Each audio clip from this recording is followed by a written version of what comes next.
बिस्मिल्लाहिर्रहमानिर्रहीम अल्लाहुम्मा सल्ली अला मुहम्मदिन व अला आलि मुहम्मदिन व बारिक वसल्लम।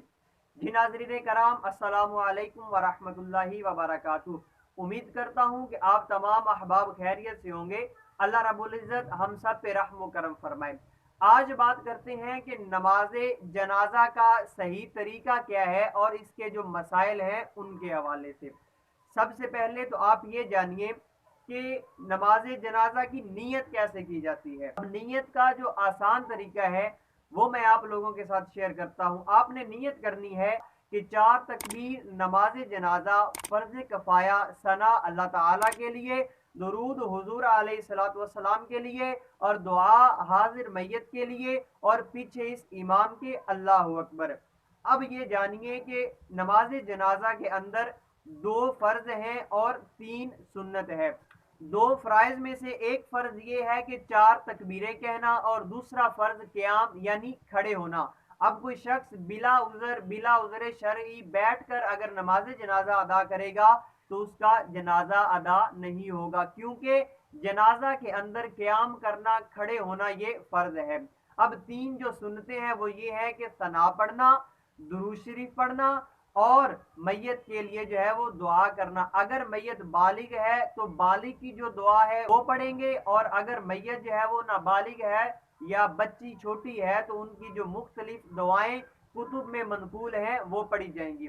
अब नमाज जनाजा अदा करने का तरीका यह है कि जब तकबीर कह लेंगे तो पहली मरतबा अल्लाह अकबर कहकर हाथों को जो है वो बांध लिया जाएगा, उसके बाद सना पढ़ेंगे। अब एक नमाज वाली सना है और एक जनाजा वाली सना, इसका थोड़ा सा फर्क है। जनाजा के अंदर हम सना पढ़ेंगे कि सुबहानकल्लाहुम्मा व बिहम्दिका व तबारकस्मुका व तआला जद्दुका व जल्ला सनाउका व ला इलाहा गैरुक।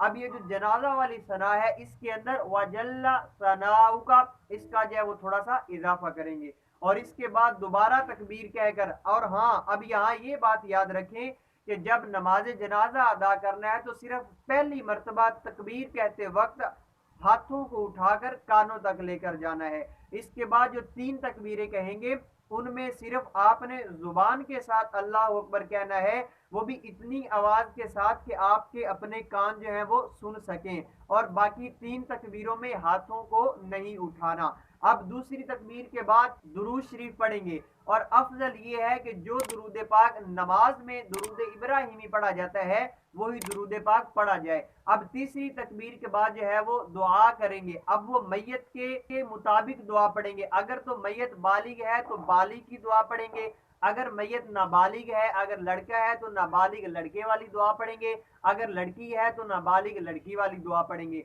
और चौथी तकबीर के बाद अल्लाह अकबर कहकर जो सुन्नत तरीका है वो ये है कि हाथों को छोड़ देना है। अब यहाँ बाज़ अहबाब ये कहते हैं कि जब अल्लाह अकबर कह लेना है तो जिस तरफ सलाम फेरना है पहले वो हाथ हम छोड़ लेंगे, फिर जब दूसरी तरफ सलाम फेरना है तो वो हाथ छोड़ देंगे। देखिए, आप एक बात हमेशा याद रखिए कि जिस तकबीर के बाद कोई चीज पढ़नी होती है वहां हाथों को बांधा जाता है, और जिस तकबीर के बाद कोई चीज नहीं पढ़नी होती वहां तकबीर के बाद हाथों को फौरन छोड़ दिया जाता है। तो चूंकि नमाज जनाजा की चौथी तकबीर के बाद कुछ भी नहीं पढ़ना होता, लिहाजा अल्लाह अकबर कहकर हाथों को छोड़ दिया जाता है और दोनों तरफ सलाम फेर दिया जाता है। अब ये था नमाज जनाजा का आसान तरीका। अगर आप इसको याद रखेंगे तो इंशाअल्लाह नमाज जनाजा अदा करते वक्त आप भूलेंगे नहीं। अल्लाह रब्बुल इज़्ज़त की बारगाह में दुआ है कि हमें हमेशा दीन मुस्तफ़ा सल्लल्लाहु अलैहि व आलिहि वसल्लम के मुताबिक जिंदगी बसर करने की तौफीक अता फरमाए।